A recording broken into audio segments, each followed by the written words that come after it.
Psalms 49 verse 1 to 20. 49, Aklat ng mga Awit, kabanatang talatang 1 hanggang 20. Psalm 49 verse 1 hanggang 20.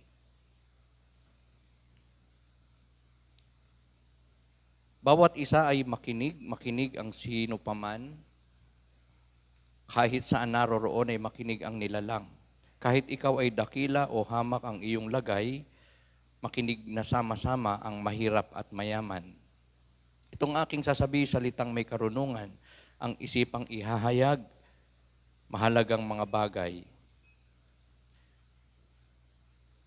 Ang pansin ko ay itutuon sa bugtong na kasabihan. Sa saliw ng aking alpay, ihahayag ko ang laman. Hindi ako natatakot sa panahon ng panganib, kahit pa nga naglipa na ang kaaway sa paligid. Mga taong naghahambog, sa yaman ay nananalig, dahilan sa yaman nila ay tumaas ang pag-iisip. Hindi kaya ng sinumang ang sarili ay matubos, hindi kayang mabayar at tubusin sa kamay ng Diyos. Ang bayad sa kanyang buhay ay halagang sakdal taas. Gaano man ang halagang hawak niya ay hindi sapat upang siya ay mabuhay ng hindi na magwawakas at sa labi ng libingan ay hindi na mapasadlak. Alam naman niyang lahat ay mamamatay, kasama ang marunong maging mangmang o hangal. Sa lahing magmamana, yaman nila'y maiiwan. Doon sila mananahan sa libingan, kailan paman, kahit sila'y may lupaing pag-aari nilang tunay, maging sikat man ang tao, hindi maiiwasan, katulad din noong hayop, tiyak siyang mamamatay. Masdan niyo yaong taong nagtiwala sa sarili at sa kanyang kayamanan ay nang hawak na mabuti, tulad niya'y mga tupa, sa patayan din hahantong. Itong si kamatayan ang kanyang magiging pastol. Ang matuwid magwawagi kapag sumapit ang umaga, laban doon sa kaaway na ang bangkay ay bulok na sa daigdig ng mga patay na malayo sa kanila. Ngunit ako'y ililigtas, hindi ako babayaan, aagawin ako ng Diyos sa kamay ng kamatayan. Di ka dapat mabagabag, ang tao man ay yumaman, lumago man ng lumago, yaong kanyang kabuhayan, hindi ito madadala kapag siya ay namatay. Ang yaman ay hindi niya madadala sa libingan, at kahit na masihan ang tao sa kanyang buhay, dahilan sa sinusuob ng papurit nagtagumpay, katulad ng ninuno niya, siya rin ay mamamatay. Masasadlak pa rin siya sa dilim ng walang hanggan. Ang tao mang dumakila ay iisa ang hantungan. Katulad ng mga hayop, tiyak siyang mamamatay. Ito ang mga mapagpalang salita ng ating Panginoon. I-share ko sa inyo ang topic na pinamagatan ko na obsession for wealth. Ano ba ang ibig sabihin ng obsession? It is a state in which someone thinks about someone or something constantly or frequently, especially in a way that is not normal.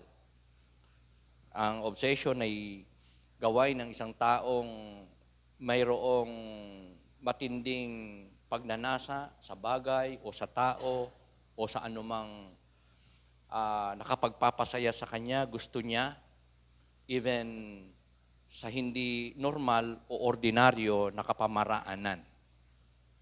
Obsession. So sa ating topic, kita na natin kung ano ang tinutukoy ni David na obsession ng tao.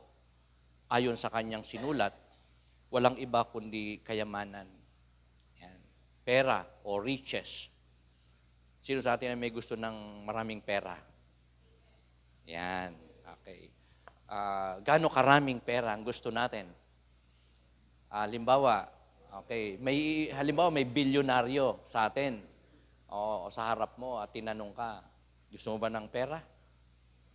Ano sasagot mo? Oo naman, di ba? Oo. Ang pangalawang tanong niya, magkano? Magkano? Ikaw, Deaconess, magkano ang sasabihin mo? Pag tinanong ng isang billionaire, gusto mong pera? Opo. Magkano? Magkano sabihin mo? 100 million. Sister Maris. 1 million. Wes. 125. Million. Oo. Okay. Brother Dennis, wag natin tanongin. Noel, ilang milyon hihilingin mo? Pag may nagtanong, bibigyan ka ng maraming pera. Ha? Kalahating milyon. Oo, medyo ano. JC, 200 million. Brother Harry, 100 million. Ayan. Ayan, okay. Pero tignan natin sa ating passage, ang mensahe ni David, yung umawit o sumulat ng awit na to, which is about wealth, about obsession, yung matinding pagnanais sa kayamanan o pagyaman. At ang kanyang audience sa panahon na to o reader ay lahat ng klase ng tao. Mahirap at mayaman. Hindi lang mahirap o hindi lang mayaman.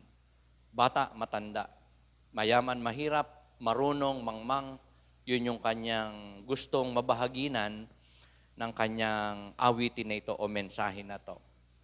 Which is about obsession for wealth. Bakit? Sabi niya, life itself and its puzzling relationship to the distribution of wealth and the power that wealth brings was indeed an enigma. Sabi niya, nakakapagtaka o kaya ang hirap unawain ng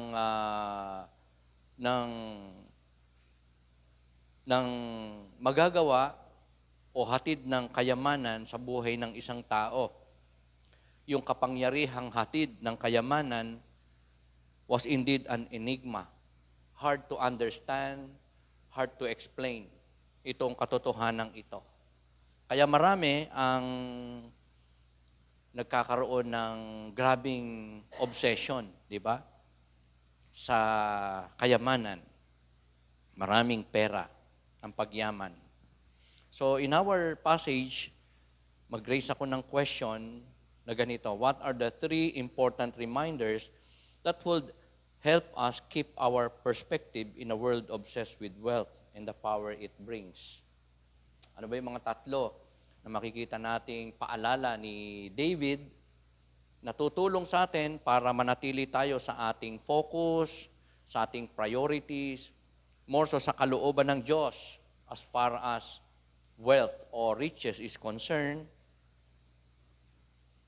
Wealth na may hatid na kapangyarihan, kasaganaan. Ano ba yung 3 na reminders ni King David? Ang una is that wealth cannot purchase our lives. Hindi kayang bayaran ng salapi ang buhay. Pastor, may alam ako namatay o nakapatay, binayaran yung buhay. Pero ang ibig sabihin ni David dito is that walang tao na kaya niyang magkaroon ng buhay na mahaba, man din ay huwag mamatay sa pamamagitan ng pera, sa pamamagitan ng kayamanan. Na ang kayamanan o maraming pera ay walang magagawa kapag kamatayan ang pinag-usapan. Walang kakayanan ang kayamanan, pahabain ang buhay, o kaya ay more so, wag nang mamatay ang isang tao. So wealth cannot buy lives. Lalo naman yung kaligtasan ng kaluluwa.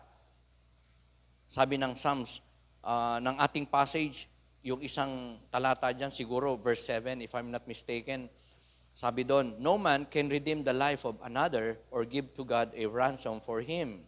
The ransom for a life is costly. No payment is ever enough. That he should live on forever and not see decay. Yan. So, ang kayamanan o ang maraming pera ay walang kakayanan na panatiliin ang buhay sa mundong ito. Lalong-lalo na magbigay ng buhay na walang hanggan, walang kamatayan para sa isang tao sa pamamagitan ng kayamanan o maraming pera. Wealth cannot prevent death. Kaya nga, bagamat may mga taong yan ang obsession nila, ang kumita ng malaki, magkaroon maraming pera, malaking kayamanan, although they believe na pag may pera, susi sa lahat ng kailangan nila, masaganang buhay, mahabang buhay. Yung iba nga naniniwala pa nga na pwede silang hindi na mamatay kapag may kayamanan. Dahil yan ang magbibigay sa kanila ng kakayanang mabili o ma-acquire ang buhay na walang hanggan. Sa pamagitan hindi na ng Diyos, kundi using that wealth sa ibang puwersa na o kapangyarihan, sa kapangyarihang kadiliman o ni Satanas. Magmumula ang pangangailangan ito ng tao. Hindi lang mahabang buhay, kundi buhay na walang hanggan. Lahat ibibigay, lahat gagawin, kahit ibenta ang kaluluwa o ang sarili o ang katawan, ang buhay, gagawin ng lahat. Hindi lang magkaroon ng buhay ng mahabang buhay, kundi might as well buhay na walang hanggan, if possible. Pero wealth cannot prevent death. Physical death and spiritual death. Pero to be fair, to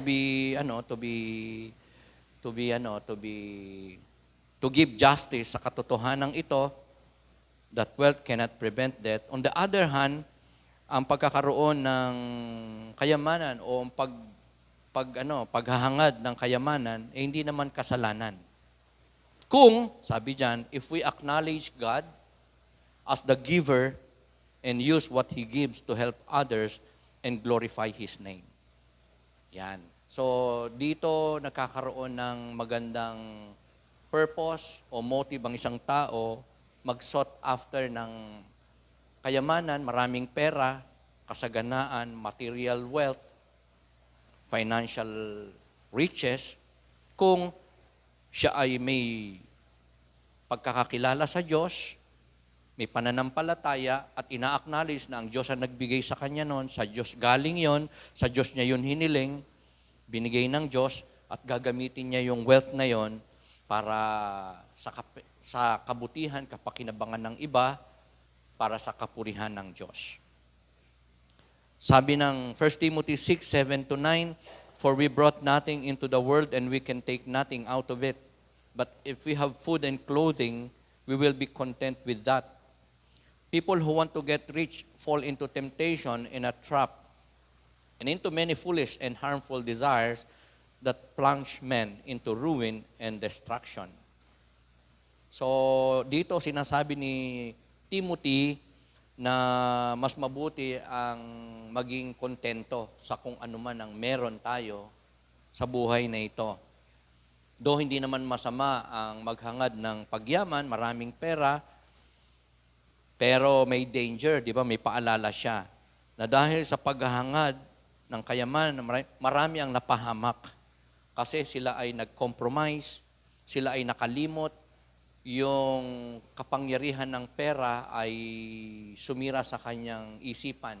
Di ba may mga taong nung yumaman, naging proud, naging arrogant, naging rude, naging insensitive, nakalimot na sa kanyang pinagmulan at meron ng mababang pagtingin sa tao, sa kanyang kapwa. So nakapagpapabago talaga siya ng buhay. Slippery, sabi nga, di ba, ang kayamanan.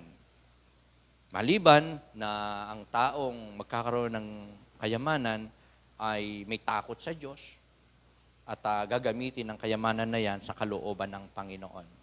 Sabi ni Timothy, kung may pagkain ka daw, may damit, sama na natin ang bahay, di ba? Matitirahan kahit ba inuupahan lang.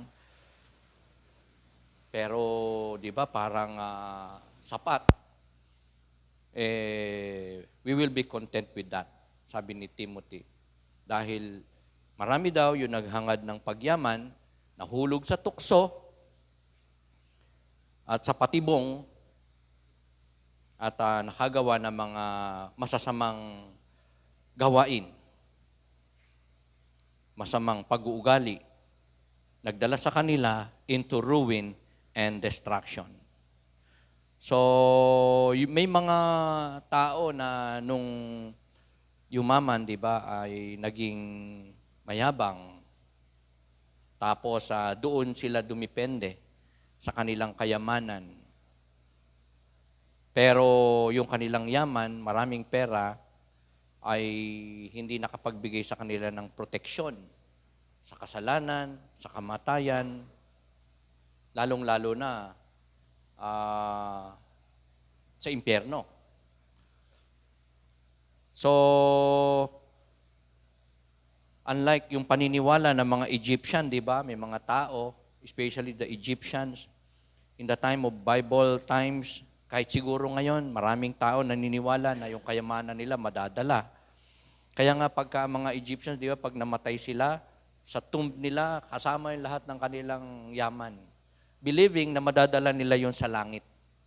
Kaya may mga nahuhukay na mga sementeryo sa iba't ibang panig ng mundo, especially sa Middle East, libingan ng mga pharaoh, ng mga kings, ng mga mayayaman o prominenteng tao, may mga kayamanan talaga sa kanilang nicho o libingan, believing na yun ay madadala nila sa kabilang buhay o sa langit. Pero ang kayamanan, sabi ng Scripture, ay hindi madadala. Walang sense of security. Walang proteksyon na maibibigay. Sabi diyan, from the last enemy, which is kamatayang physical, more so kamatayang spiritual. So, whether you are rich or poor, wise or foolish, you leave everything behind. Everybody is stand equal before God. Ito yung picture ng lahat ng tao sa harapan ni Lord. Time comes, sa Judgment Day, magkakasama ang mahirap, mayaman, mangmang, matalino, bata, matanda, lalaki, babae, sikat man o hindi. Sa harapan ng Diyos, pantay-pantay, especially walang mahirap o mayaman. Ang pangalawa na important reminder ni David sa ating passage, kung paano natin maiingatan ang ating perspective, priorities in this life, patungkol sa power and abundance and comfort, convenience na hatid ng kayamanan. Number 2, wealth will never be the basis of our faith. Ito yung isang makikita natin. Sa verse 13 to 15, ang sabi, if I may read again sa English, ganito nakasulat, "This is the faith of those who trust in themselves. Like sheep, they are destined for the grave. The upright will rule over them in the morning, but God will redeem my life from the grave. He will surely take me to Himself." So ang kayamanan o ang pagpapahalaga sa sariling kakayanan para kumita ng salapi ng malaking kayamanan ay hindi basihan o garansya ng magandang buhay in this life, magandang kapalaran in this life, more so, destiny after this life. Sabi diyan, tayo raw ay parang kagaya ng isang tupa na dinadala sa katayan kapag ang tao kung tayo daw ay merong obsession sa kayamanan, sa malaking pera, na hindi naman natin kayang pamahalaan ng ayon sa kalooban ng Diyos, more so gamitin para sa ikaluluwalhati ng Panginoon. Pero si David, nagpatotoo dyan. Sabi niya, God will redeem my life from the grave. He will surely take me to Himself. Pero kung ang tao ay kahit na may obsession na yumaman, pero siya ay believer, God-fearing, at ang kanyang motive, ang kayamanan na yan ay gamitin for the glory of God sa kalooban ng Diyos, para rin siyang tupa na kup o kip ng isang pastol sa kanyang bosom, which is God, na siya ay aalagaan, iingatan, at magiging victorious and protected sa mga negatibong pwedeng maging dulot ng kayamanan sa kanyang buhay. We know a lot of mayayaman na mga Kristiyano na sila naman ay successful, sila naman ay down to earth, sila naman ay ginagamit ng Panginoon, sila ay may takot pa rin naman sa Panginoon, mayayaman. Tingnan niyo mo yung katabi mo. Hindi siya yung tinutukoy ko. Of course. Di ba? Nandun sa malalaking simbahan. Nandyan sa Victory. Nandyan sa CCF. Nandyan. Sa atin, sino lang ba ang mayaman na miyembro natin?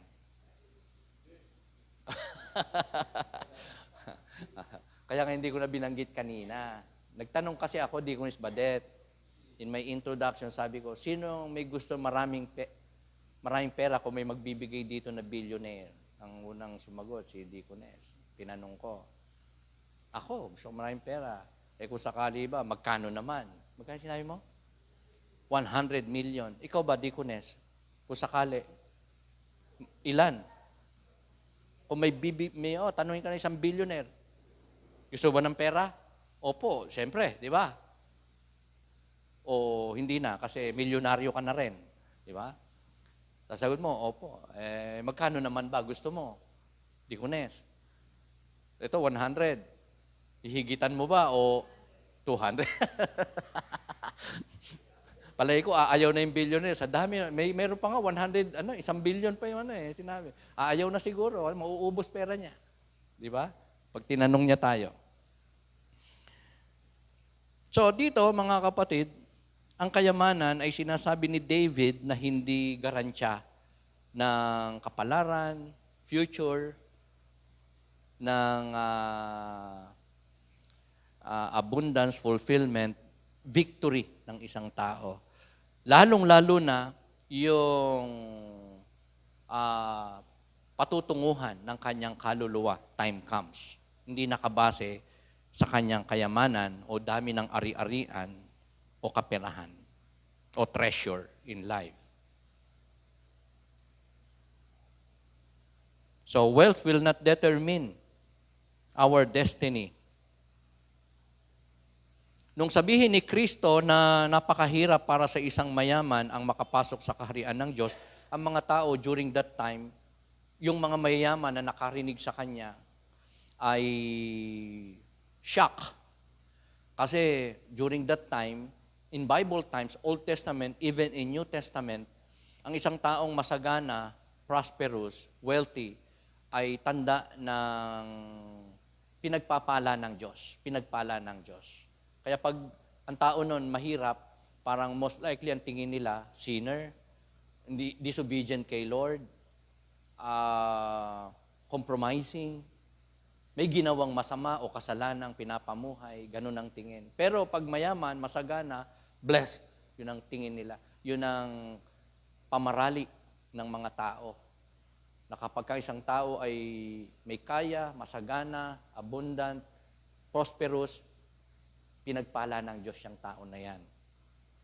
Pero kaya nga, nung sabihin ni Lord na ang mayaman ay napakahirap pumasok sa kaharian ng Diyos, marami ang nagulantang, marami ang nayanig, di ba? Kasi taliwas yun sa kanilang paniniwala. So may self-righteousness sila doon, na sila ay naging masipag, naging masikap, naging matyaga para sa kanilang sarili, kaya sila umasenso, umunlad, kaya sila naging mayaman, kaya sila naging blessed, kaya sila pinagpala ng Diyos. Pero, ang sinasabi dito ng Panginoon is that yung mga tao, karamihan, di naman lahat, pero marami sa mga wealthy na tao ay godless, faithless, and some are, pwede nating sabihin, nakakilala nga sa Panginoon, pero nadala naman ng kapangyarihan, ng kinang, ng kayamanan o salapi, and they were able to disobey God at hindi nag-glorify ang Panginoon. So, sila ay natrap, sila ay napahamak, sila ay na-compromise, sila ay nagkasala, sila ay nagbago, at sila ay hindi na naging glory ng ating Panginoon. But for the believer, death is only a valley of temporary shadows and Jesus is the shepherd. So, mayaman, mahirap, mamamatay pareho. Yung mayaman na hindi nakakilala kay Lord, hindi ginamit sa kalooban ng Diyos, sa kapurihan ng Diyos, ang kanyang kayamanan, ay mapapahamak. Pero sa mga mananampalataya na mahirap, even if mayaman na believer, sa kanilang dalawa, ang kamatayan ay temporary shadow lang. Dahil sila ay may maaasahan na kaligtasan mula sa Diyos, Panginoong Jesus, the shepherd of their soul. Di ba may kantang Shepherd of My Soul? Di ba? Pwede nyo bang pakikanta yon? Ayokong kantahin dahil sintonado ako. Ayan, kinakanta ni Deaconess. Ayan, so sa mga mahihirap, even sa mayaman, na may pananampalataya kay Kristo, may pagkupkup ang Panginoon sa kanila, not just in this life, especially in the life to come, after life, after death. At sila'y parang tupa na kukupkupin in this life and in the life to come. Because the Lord na sinasamba nila natin ay ang ating dakilang pastol. Kung saan may panahon na after mamatay ang tao, mabubuhay siyang mag-uli. Kung hindi pa babalik si Lord, mamatay na tayo, diretso tayo doon sa bosom ni Lord. Kung tayo ay believer ng Panginoon, even if mahirap tayo, kung may mayaman sa atin, mapupunta rin sa langit. Kung talagang, kung aaminin ni Brother Dennis niya siya ay mayaman, dahil believer siya, mapupunta rin ang langit. Amen? Hindi man niya aminin, di punta pa rin naman kasi believer. No, kung believer ni Lord. Di ba? Tayo naman, may hirap, pupunta rin sa langit because of our faith in the Lord. Pero kung abutan tayo ni Lord, dumating siya, nasa katawan pa tayo na to, babaguhin niya itong ating katawan. Papalitan niya ito ng glorified body para makapasok tayo sa kanyang kaharian. Dadali niya tayo dun eh. At yung mga namatay naman, bubuhayin niya. Kaya nga may picture dito, mga kapatid.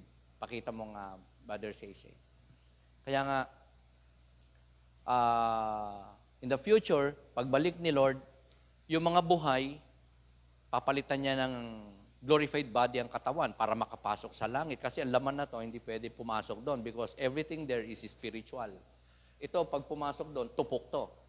Matutunaw. Magdala ka doon na, kaya nga wala doong mga metal, walang ginto, etc. Walang bakal, walang kahoy. Kasi everything there is spiritual. More beyond anything na meron sa mundong ito. Gaano man kaganda, katibay, kasolid. Kaya nga doon, yung sinasabing ginto sa langit, hindi literal na ginto yun. That is just a description of what is there. Kung ano ang meron doon. Higit sa ginto. Ginamit lang yon na description. Pero everything is spiritual. Parang sa impyerno, nung sabihin ng Bible na may apoy doon na hindi namamatay, hindi literal na apoy yun. Kasi wala mang LPG doon, wala mang petrong gasol doon. Diba?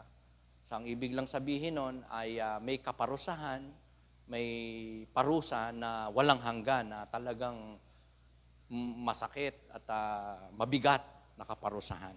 Ikinumpara sa apoy. Wala namang iba na na pwedeng mas higit pa sa sakit sa apoy, di ba? Yung init. Di ba? Tayo nga mapadikit lang yung balat natin sa tambutso ng motor di ba? Talagang laplap na no? Lapnos na Talagang iika-ika tayo noon. Masakit. Several days o weeks bago gumaling. How much more yung, di ba, yung sobrang init. Pero all those things, yaman, ginto, apoy, mga description lang ng sobrang bigat o ganda ng mga bagay sa langit at impyerno. Just like this one, na that picture ay sa panahon ng ating Panginoon ay babalik, bubuhayin ang mga namatay. So sabi ng iba, kaya nga yung ibang turo, ang tao pag namatay parang tulog lang daw. Nandiyan sa libingan yung kaluluwa. Kontra yan sa sinabi ng Bible sa isang parabola, first and foremost, na pag ang tao namatay, may pupuntahan talaga, langit o impyerno. Just like the prophets of old, di ba? Na pinatotohanan ng scripture na naroon sa langit. At may iba pa nga na pinabalik ni Lord, di ba? Ang Spirit. Nakita nila Pedro, ng mga apostol, ang Espiritu ni Moses, ni Elijah. Di ba? Nagte-testify sila. And even Paul and Peter and John ay nagsabing, doon nga, may langit talaga. Meron talagang tahanan. Ang Diyos, ang kanyang mga anghel, even so, the dead saints. At dito naman, akala ng iba, ang tao pag namatay, parang tulog at sa pagbabalik pa ni Lord, bubuhayin. So, ako, personally, I don't believe on that. Ang aking paniwala is that sa panahon na bumalik si Lord, di ba, every seconds, ilan na namamatay, sabi ni Bishop Jim. O, di ba? 2 to 3, sabi niya. According sa yan, pagtaya pa lang yon. So, alimbawa, bumalik si Lord ngayon, ilan na namatay sa buong mundo? Dami yon. Pag nakalawang tick, 3, di ba? Ilan yon? So, marami. So, yun yung bubuhayin ni Lord. Pero yung namatay ng 1 month before bumalik si Lord, 1 year before bumalik si Lord, kung Christian, andun. Kung hindi, nasa impyerno. Pero may isang lugar din kung saan di ba, natouch natin one time in our Sunday preaching na may Hades, may temporary place. Pinuntahan ni Lord yun nung siya ay namatay sa krus. Nag-preach siya doon. Hindi para maligtas yung mga nandun, kundi para ihayag ang paghatol ng Diyos. Yung katagumpayan ng gospel, ng kanyang kamatayan, yung victory ng Diyos over death and Satan. Kasi yung mga tao doon ay mga unbelievers, non-elect. So hindi siya naparoon para evangelize sila, kundi paghayagan ng kanyang katagumpayan. So yung mga yon ay temporary nandun, pero time comes, kung may bubuhayin si Lord sa kanyang muling pagbabalik, meron din siyang magmumula ron sa lugar na yon na ibubulid sa impyerno. Mga hindi na nampalataya sa Panginoon. Yun yung pinapaniwala, tinuturo ng Katoliko na purgatorio. A temporary place na mga sinner, unsaved, na pag pinag-pray, pinag-ayuno, pinag-indulhensya, ipinag-fasting, malilipat sa langit. Pero hindi yun totoo because the book of Hebrews said, minsan lang mamamatay ang tao. And after that, judgment. Man is destined to die once. And after that, judgment. Kaya pag tayo namatay, mayroong papupunguhan ng ating kaluluwa, either hell or heaven. For the believers, buhay na walang hanggan. Pero hindi nakabatay ang kanyang pagpunta ron sa kayamanan. So, truly, wealth will never be the basis of our faith, ng ating kapalaran. Number 3, na important reminder ni David sa ating passage para mapanatili natin ang ating perspective, priority in our lives as people of God. At hindi tayo mapahamak, ma-distract, o kaya ay ma-compromise, magkasala sa kinang, sa saya, at sa kapangyarihan ng kayamanan. Wealth must not increase our desire. Hindi tayo dapat na maging obsessed o sobrang magnasa sa kayamanan, sa maraming pera.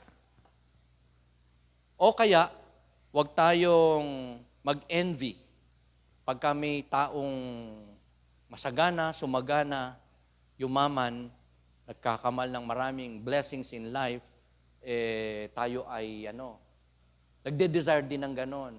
Para bang naiinggit. Ba't sila lang? Sana ako din. Magkaroon ng maraming pera, yumaman. So don't be impressed and overawed when you see others getting wealthy and buying valuable things.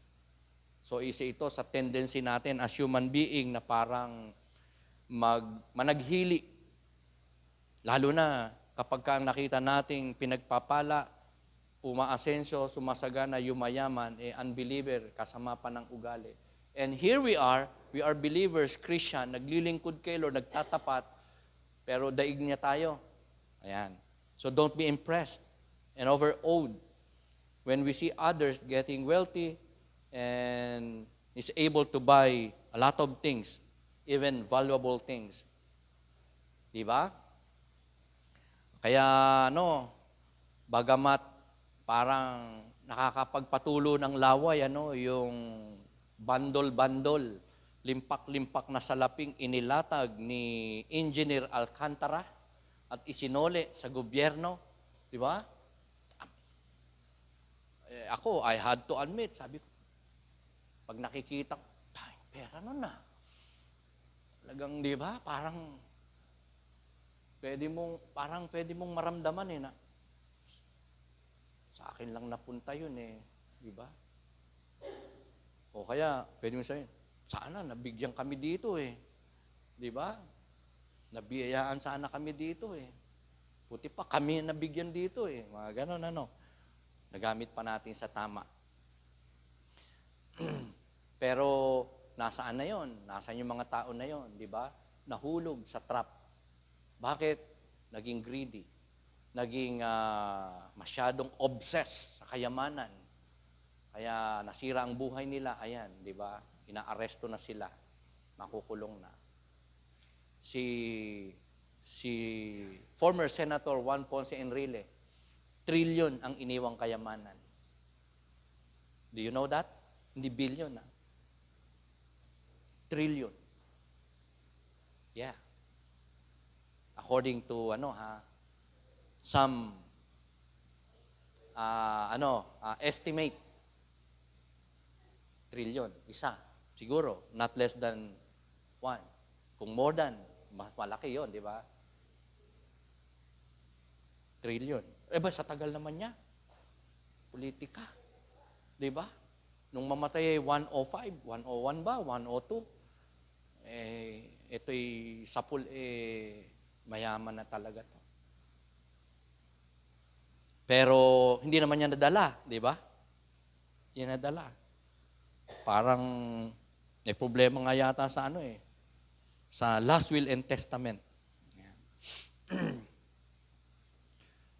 So, don't be impressed and overawed when you see others getting wealthy and buying valuable things because we cannot take wealth with us. Pero, this is the good news. Though we can take with us our wealth kung tayo ay yayaman, but we can send it ahead. Yan. Okay, the verse for this truth, ito po, Matthew 6:19-20. Do not store up for yourselves treasure on earth, where moth and rust destroy, and where thieves break in and steal. But store up for yourselves treasures in heaven. Yan, in-highlight ko. Naka-blue. But store up for yourselves treasures in heaven, where moth and rust do not destroy, and where thieves do not break in and steal. So, yung palang kayamanan sa lupa ng tao, lalo na kung ang may hawak niyan ay believer, pwede mong magamit para makapag-store ka ng kayamanan sa langit. It's by way of being a good steward of that wealth. Kano man yan kaliit o kalaki. At kung yan, first and foremost, ay gagamitin for the glory of God. Paano mag-glorify ang Diyos sa ating kayamanan? E di sa pamamagitan ng pagtulong sa kapwa, sa mahihirap, sa simbahan, o paggamit nito sa mabuting mga dapat na paggugulan, pagdalahan. Yan. So, it's the same. In doing so, nakakapag-impok tayo ng tunay na kayamanan sa langit. Yung ating mabubuting gawa using our money, treasure, material blessings, wealth, riches. Na kung saan hindi kayang nakawin yung kayamanan na yon. Yung kayamanan kasi sa lupa, hindi na madadala, nananakaw pa. Pera ng gobyerno, nanakaw. No, dami-dami. Pera ng tao. Sino sa atin dito nanakawan na? Ayun. Ako po, family namin, nung ako elementary, bahay namin, napasok na magnanakaw. Yan. So, nananakaw. Kahit daming barandilyas. May rehas yung bahay namin. Doon sarado, napasok pa rin. Ang kayamanan, nabubulok din. Di ba? Ang pera, nabubulok, nasusunog, nananakaw, nawawasak.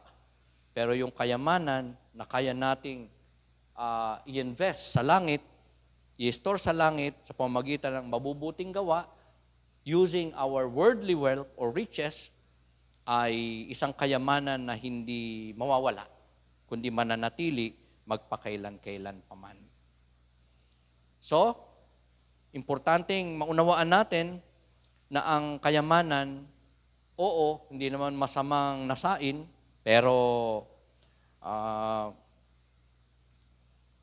dapat nating maalala na hindi ito garansya para hindi tayo mamatay o magkaroon ng mahabang buhay, more so wag nang mamatay o kaya mapunta sa langit dahil sa ating kayamanan. Kaya wag tayong maging covetous, wag tayong maging greedy, wag tayong maging so much after o obsessed sa kayamanan o pagyaman. So on this topic na nagawa kong acrostic, mga kapatid, para hindi mahirap maalala, sino nakasunod? Obsession for wealth. OFW. Ano ba ibig sabihin ng OFW? Overseas, ano ba yung F? Filipino worker. Yan. Hindi naman lahat, pero marami, di ba, na mga OFW ang nag-abroad para yumaman, pero walang nangyari. Lalo naghirap, napahamak pa. Di ba? Maraming nag-abroad para mapabuti ang kalagayan ng pamilya, pero kabaliktaran nangyari. Di ba? Napahamak ang mga anak. At nagkaasawa doon, o pagbalik niya, 3 na yung anak, 2 lang iniwan. Tapos, dinatnan pa sa kwarto, may katabing iba. Mga ganon. Diba? Di man lahat, pero may mga nag-abroad, nagtagumpay naman. Yumaman naman, naging milyonaryo. Hindi naman nakalimot sa Panginoon. Yun, hindi lang nag-church, kundi nagpagamit sa Panginoon. Lalong yumaman. Di ba? Di ba? Napabuti. So, hindi naman lahat. Nag-OFW, di ba? Although, alam natin, marami yun napahamak dahil nga unbelieving, hindi na kayang i-handle wisely ang pera, napahamak, na-trap, naging unsuccessful. So, bakit? Because of this. Obsession for wealth. So, I emphasize, mga kapatid, number 1, decision for Christ, not the possession of great wealth, determines our eternal destiny.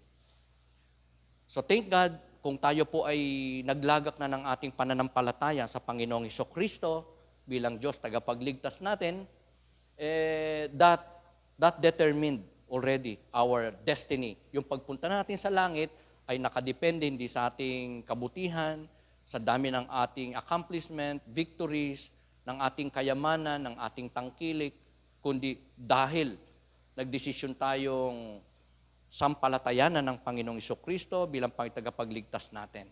At hindi yung ating kung anumang nagawa o dala-dala tangkilik in this life.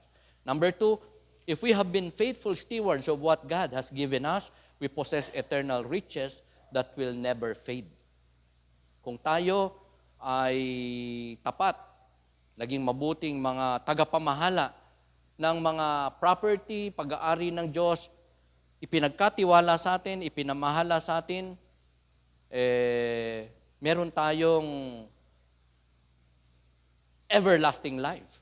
O meron tayong totoong kayamanan na espiritual doon sa kaharian ng ating Panginoon. Mga kayamanang tunay na hindi mananakaw, mabubulok, at hindi masisira. Amen? Mga eternal riches na kailanman hindi kukupas. Yan ay kung tayo ay magiging tapat sa ating Panginoon. As His good steward ng ating buhay, lakas, talento, resources, ng ating pamilya, mahal sa buhay, negosyo, trabaho, pinagkakakitaan, ng anumang bagay, kahit maliit lang na meron tayo in life, kahit sunglass lang yan, di ba? We need to be a good steward, di ba? Hindi tayo careless, hindi tayo tawag doon, yung parang yung ano ba tawag doon sa parang wala kang malasakit, di ba? Hindi mo Sino sa atin, pag nakakita ng 25 centimos o piso sa karsada, pinupulot mo? Di ba? Bakit? Mahalaga sa Diyos yan, di ba? Nalaglagan tayo ng something, di ba? Or meron tayong kahit maliit lang na property o bagay, because we believe na yan ay sa Diyos, bigay sa atin ng Diyos, ipinamahalan ng Diyos. So, kahit pwedeng, hayaan mo na yan, pero, di ba, papahalagahan mo siya, iingatan mo for the glory of God. Because you believe, it's not your property, but pag-aari ng ating Panginoon. So, if we have been faithful stewards of what God has given us and trusted to us, we possess eternal riches that will never fade. The last but not the least, it is not a sin to have wealth, provided we earned it honestly.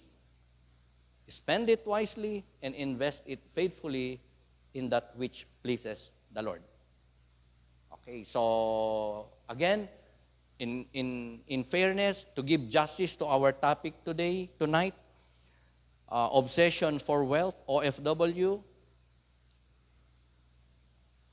minsan, madalas talagang trap nakapagbibigay ng kasiphayuan, ang obsession sa kayamanan, maraming pera, pero hindi naman kasalanan ang mag-desire ng kayamanan.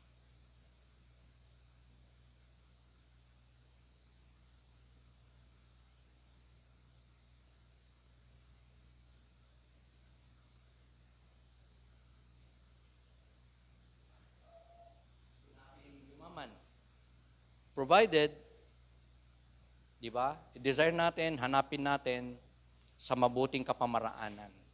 May katapatan, ayon sa batas, legal, acceptable, pleasing sa Lord, and pag nasa atin na, kahit konti lang yan, lalo na kung malaki, marami, spend it wisely, use it wisely, invest it faithfully, saan? Sa mga investment, sa mga pagkakagastusan, sa mga dapat pagbigyan, sa mga dapat na makatanggap niyan, gumasta niyan, nang naaayon sa kalooban ng ating Panginoon. Can we say amen? Palakpakan natin ang Panginoon. God bless us.